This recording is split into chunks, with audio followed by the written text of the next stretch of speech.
पर हैं Sanjay. Hi, good evening. Hi Kavita, good evening. Thank you. How are you doing? I'm doing good. How are you? Good. Thank you. Okay, so Sanjay, आपने details हमें दे दी है और retirement corpus की planning है 8 CR, time horizon is 14 years, 1.2 lakh SIP every month, Nippon multi cap, Motilal Oswal larger mid cap, Nippon small cap, ICICI blue chip, SBI Contra. Is that right? Correct. Okay. Current portfolio value is 23 lakhs. 15% step up आप plan कर रहे हैं. Fund mix आपको जानना है.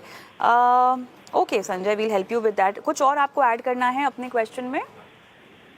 नहीं, बस उतना ही. I can also increase my SIP, but just thinking that because the market's pretty volatile at the moment, अभी करने सही होगा और because I have can go up to 1.5 per month at this time. But is that a good time to do that or no? Is also a suggestion that I want. Okay. Hemant sir, over to you. हाँ, देखिए कविता, दो चीज important है यहाँ पे भी. 14 साल का समय इनके पास, 15% से ये स्टेप अप करना चाहते हैं और करीब 1,20,000 की SIP है इनकी.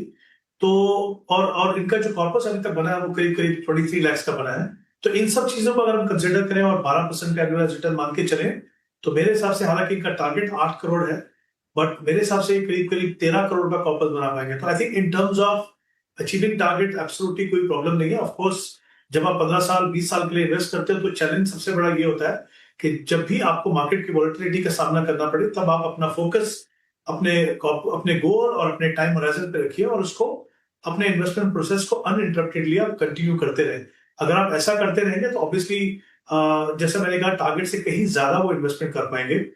जहां तक फंड्स का बात है, मुझे लगता है कि फंड्स उन्होंने काफी अच्छे चुने in terms of both category of funds, और जो एलोकेशन उन्होंने किया है और जो फंड जो चुने हैं वो एक बहुत ही अच्छा पोर्टफोलियो बनाया है. तो मुझे लगता है कि नहीं है कि इनको अपने पोर्टफोलियो में कुछ भी बदलाव करने की जरूरत है. दूसरा सवाल जो उन्होंने पूछा कि इनको अपनी SIP बढ़ानी है 30,000 से, वो अभी बढ़ाएं कि नहीं. देखिए, मैं तो ये कहना चाहूंगा कि 14-15 साल का आपके पास समय है. SIP से इन्वेस्ट करने का सबसे बड़ा फायदा ये है कि आपको मार्केट लेवल नहीं देखना है, क्योंकि अगर आप मार्केट में गिरावट भी आती है कुछ समय, तो आपको फायदा होता है क्योंकि आप एवरेजिंग करते हैं एक डिसिप्लिन तरीके से, यानी आपकी इन्वेस्टमेंट लोअर लेवल पे जा रही है जो लॉन्ग टर्म में आपके पोर्टफोलियो रिटर्न को बढ़ाएगी. तो मुझे लगता है कि अगर आपको SIP बढ़ानी है और आप बहुत क्लियर है कि वो भी आपको अगले 14-15 साल के लिए करनी है, तो फिर आपको बिल्कुल वेट नहीं करना है, आपको मार्केट लेवल नहीं देखना है, क्योंकि आपके जैसे इन्वेस्टर्स के लिए शॉर्ट टर्म में जो भी हो एक्शन, उससे कुछ फर्क नहीं पड़ता. तो आप जब भी चाहें, जब भी आपके पास पैसा हो, जब भी शुरू करना चाहें, आप अपने इन्वेस्टमेंट को बढ़ा सकते हैं. चलिए, तो संजय मेरे साथ फोन लाइन पे जुड़े हुए हैं. Sanjay, anything else you want to know? Hemant sir से कोई और सवाल पूछना चाहते हैं? नहीं, I'm clear. Thank you so much, Kavita. You're clear? Okay, all the best.